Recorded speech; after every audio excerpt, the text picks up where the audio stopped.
Imagine living your life after 50 and feeling energized and excited about your future. Welcome to the Women in the Middle podcast, the podcast for women who are ready to figure out what they want and create the life they deserve. Here's your host and master certified life coach, Suzy Rosenstein.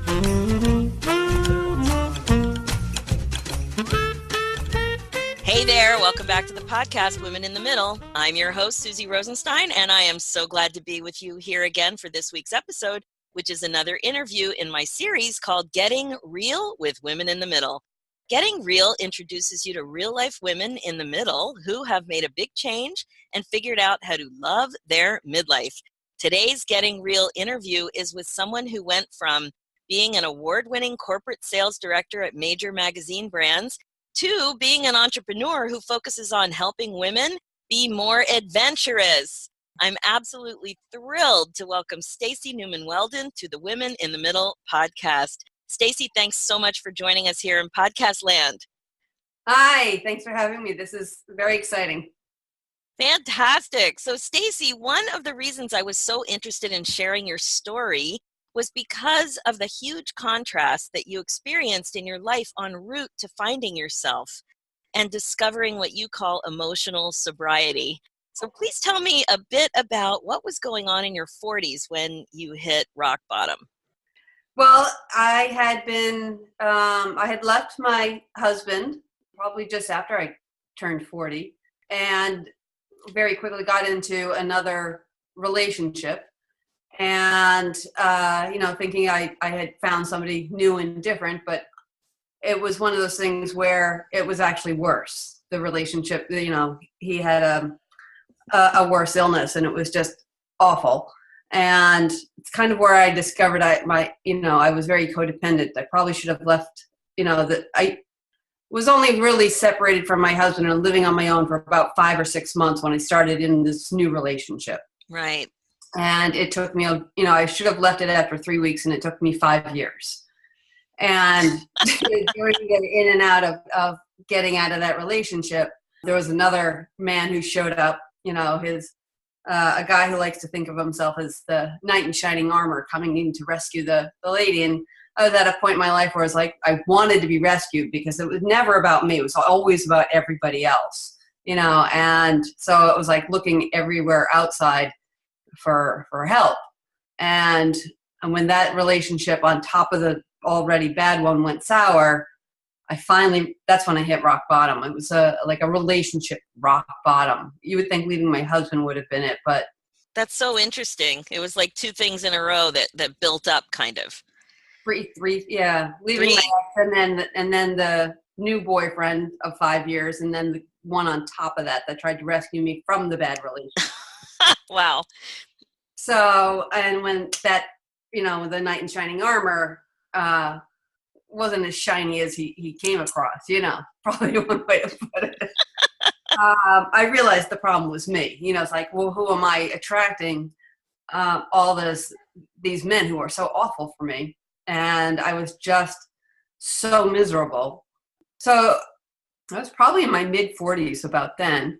And that's when I finally started going to see a therapist to try and help. It felt like, like climbing out of, like it did. It felt like I hit rock bottom. And it's like, how am I going to climb out of this hole? And my first step was going to see a therapist. And I think, when I started out, I was seeing her, almost 2 times a week or something. And it was, honestly, it was like I was at such a mess. I wish I could have seen her every day. So many of my clients talk about that when you're in a funk, you can't even see your way out. Like it's just impossible to see anything clearly. You're just in the negative spin of why is this happening, and you don't know what to do, and kind of in that perspective of what we like to call emotional childhood, when it's just so easy to blame other people rather than taking full responsibility for the results that you're creating in your life. Right. Like they say, ignorance is bliss, but it's not. Right. And so at my therapist's suggestion, she actually had me start going to Al-Anon, which is the 12-step program for people who are not the alcoholic, but related to an alcoholic, impacted by an alcoholic. And it was in that program that I discovered the book Codependency No More. And so it was like, my first meetings at Al-Anon, all I did was sit there and cry. And then I read the book Codependent No More, and I saw so much of myself in that I cried even more.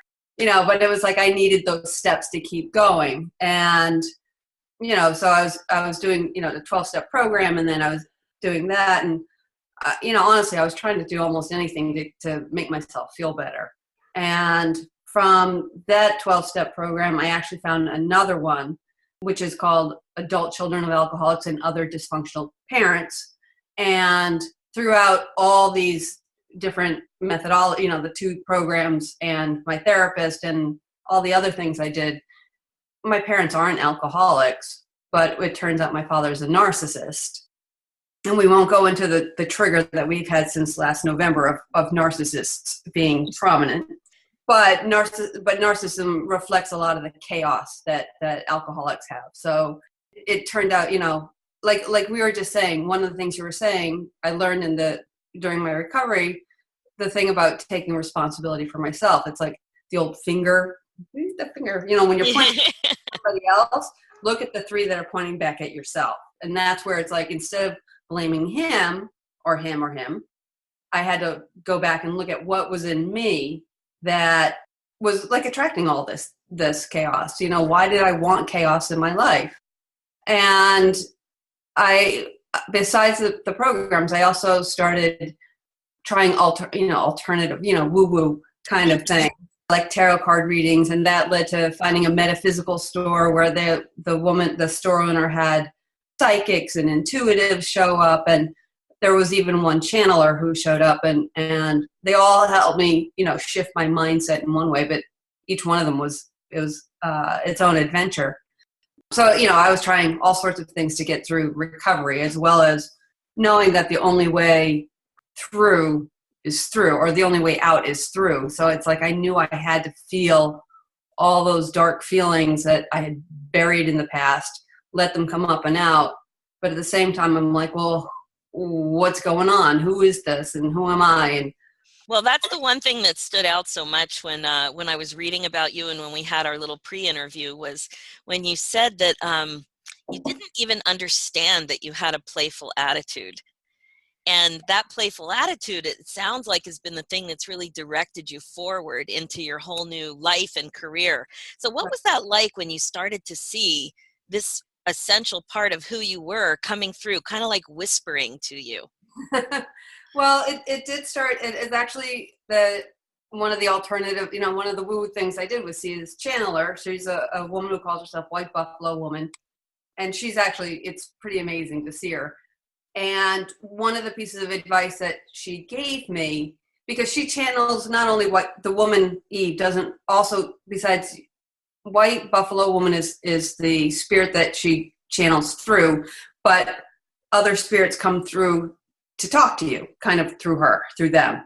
And so one time I was having a session, and Archangel Michael came to me, and I guess his advice was to take myself on adventures. And I had to go back because I sat with that a while. I'm like, adventures? I can't go backpacking in Nepal. I've got kids. I've got work, and I've got to take care of this and that. And then so I finally, I was like, how can I have adventures? So I finally went back, and the advice was clarified. It doesn't have to be backpacking in Nepal. It can be just try new things, where you are. It's all about like finding a fear and facing it. So I started this thing I call Adventure Wednesdays, where, and partly by the time I started doing it, I was recovered enough. I was out of those relationships. I was still discovering who I was. And I realized I needed to find out what was fun for me, because being codependent, I always took on whatever my partner thought was fun. I was like, oh, that's fun. Okay, I'll do that. Instead of saying what I wanted to do. Oh, that's such good insight. So that's what I started to try and discover through my Adventure Wednesdays. And it's on Wednesday because that was the day I didn't have my kids, so I could go out after work and do whatever. And the first time I did it, all I did was just walked a different route from my office to Grand Central, where I commute out of.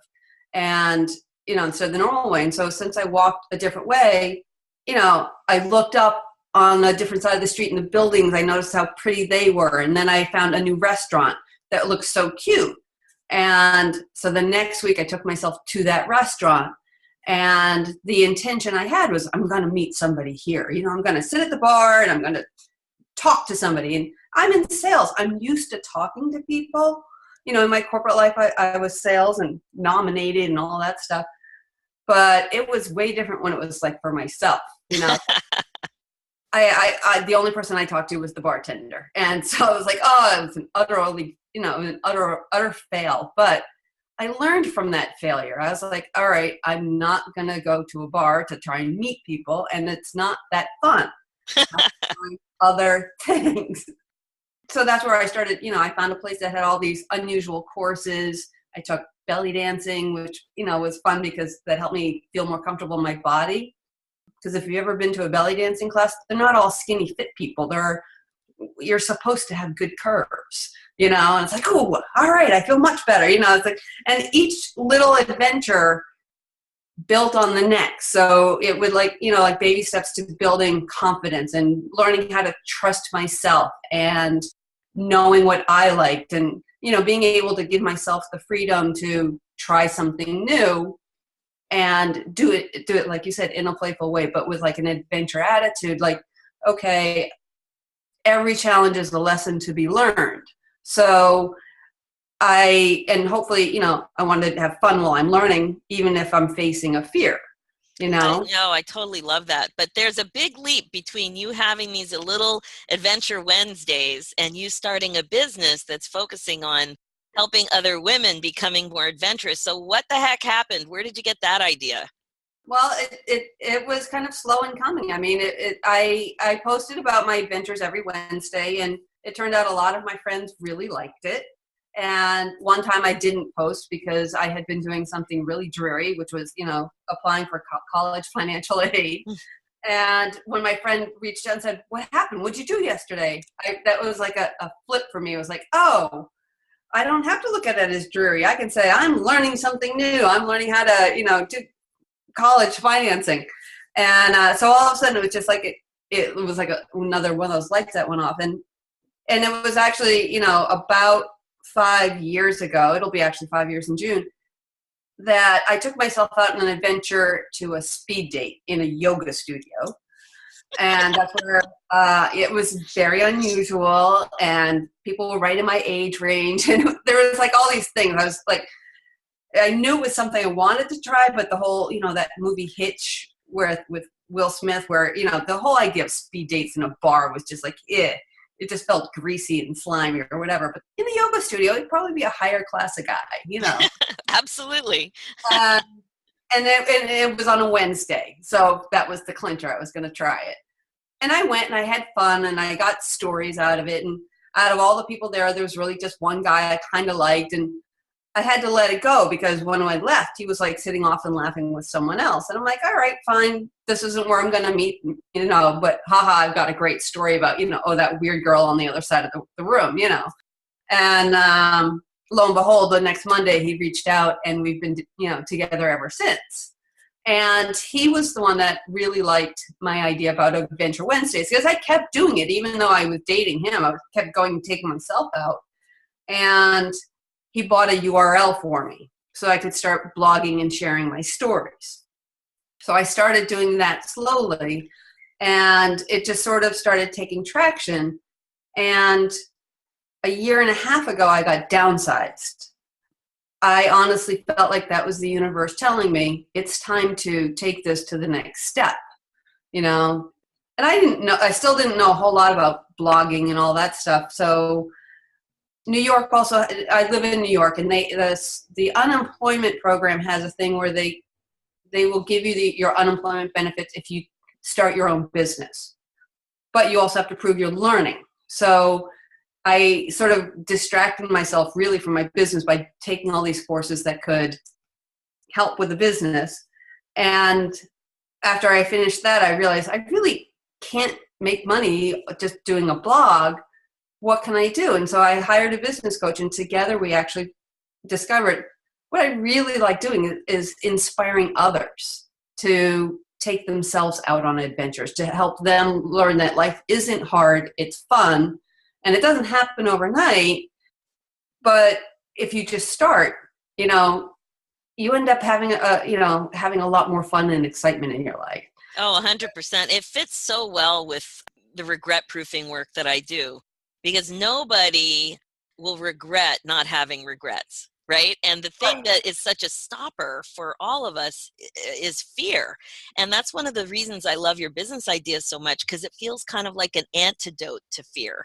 Yeah. And fear is just so common with so many of my clients. It can be so scary to do new things. And so I was wondering, I know you have this freebie, 10 tips to develop an adventurous attitude. Tell us a little bit about that, maybe your top tip. Yeah, I developed the top, my top 10 tips. Basically, it was an inspiration because I wanted to know how, it was like I had to go back and look at my own life and see what were the things that really helped me move along. And so that's why I have, the 10 tips. It just sort of naturally flowed out. But really the best tip for helping other women to start is to start small. I mean, you're not going to change your life doing one thing once. It's the habits that you develop over time. So if you start small and you say, I did this, so now I can do this. I can take myself out to a restaurant alone, so now I can go out and try dance class alone and be okay with it. And then you've done the dance class, and then you can go out and try the next thing. It all builds on each other. So, and then when you take your fear and chunk it down into smaller bites, it doesn't seem as as overwhelming. Totally. And really, fear is just another emotion, and all emotions are created by our thinking. So what I like to help my clients with is to really take a look at what thoughts are creating the fear. And I think you touched on it. It's doing things alone. I'm afraid of what? I'm afraid I'll be embarrassed. I'm afraid people will think I'm weird. I'm afraid to be in there by myself. And one of the things that I teach is just to ask yourself a 3-letter word to help really understand what's going on in your brain. And it's why. Why are you afraid to do it alone? Why do you think people will think you're weird? Just to really understand, don't just accept fear as a reality in your life, to question it. Right. Just to question it and just see what's really going on in there. The analogy I always use is it's like a flashlight. Like you ask yourself why, and it's on the way to just shining a big giant flashlight on your brain to see what's going on up there. And they're just thoughts, and thoughts are optional. Right. So fear doesn't have to be just the way it is. But when you do have fear and you follow your advice of chunking it down into tiny little baby steps, you're absolutely right. It does build confidence. And action is one of the biggest things to help overcome a fear. Absolutely. See, like you were saying, like once you see the why, then you're like, okay, what can I do about it? And so then it's also, for me, it's like, what can I do about it that's fun? Yeah. Oh, I love that. And I know starting small is great advice for most people, but you've been at this for a few years. So please, you have to tell us, what is the craziest adventure you've ever been on? I've been on a lot. Well, I guess the biggest and, or the craziest is I've gone to Burning Man, which is an art festival that's held out in the desert. And you go out camping for a week. And it goes from, it's a lake bed, nothing there desert to a city of 70,000 highly creative individuals. And Stacey, how old are you? The first time I went, I was 50. Yep. And this will be my 5th year. So yes, I will be 55 in November. So oh my gosh, I love it. Like, it's one thing to do this sort of thing when you're 20, yeah, 25, yeah. But to do it at our age, it's a whole different ballgame. I mean, are you squatting? How are you going to the bathroom? What's going on out in the desert with the bathroom? It's a city. It is a city. I mean, it does turn into a city. The Burning Man has porta potties. Oh, okay. Very good. And I will admit, the first year I did take the expensive way, and I went in an RV. I rented an RV. So civilized. I would definitely do that. Yeah. And I do camp with a group. There's 200 of us. And so we have like infrastructure in our area. So we have like a kitchen tent set up with stoves and refrigerators And we have they call it a water buffalo. It's like a 500-gallon tank of water that gets refilled. Just in the last 2 years, our campus started having our very own porta potties. So we don't have to walk blocks to the ones that Burning Man provides. Oh, you are so fancy. Well, Stacey, I have to tell you, you're an absolute delight. How can the listeners get in touch with you? Well, my website is Adventure Wednesdays with plural, because you don't do it just once, adventurewednesdays.com. And if you sign up for the website there, I do my 10 tips is the freebie that I give away there. And if you want to email me directly, it'd be adventurewednesdays@gmail.com. Okay, awesome. We'll put all that in the show notes. Stacey, thank you so much for sharing your story with Women in the Middle. One thing we know for sure, especially after your story, is that we are not alone. We have so much to learn from each other, and your story and your experiences and your business are really inspiring. So thanks so much. Thanks so much. That's it for this episode. If you like what you've heard, just head over to the Women in the Middle podcast on iTunes and leave me a review. Check out the show notes with more information and all the links at www.suzyrosenstein.com. While you're on my website, if you haven't done so yet, make sure you grab your copy of my free ebook, 10 Simple Ways to Bust Out of Your Midlife Funk. This will totally help you get you going too, for sure. So let's do this, ladies. Remember, it all starts with your thinking. One totally cool, adventurous thought at a time. Thanks so much for listening.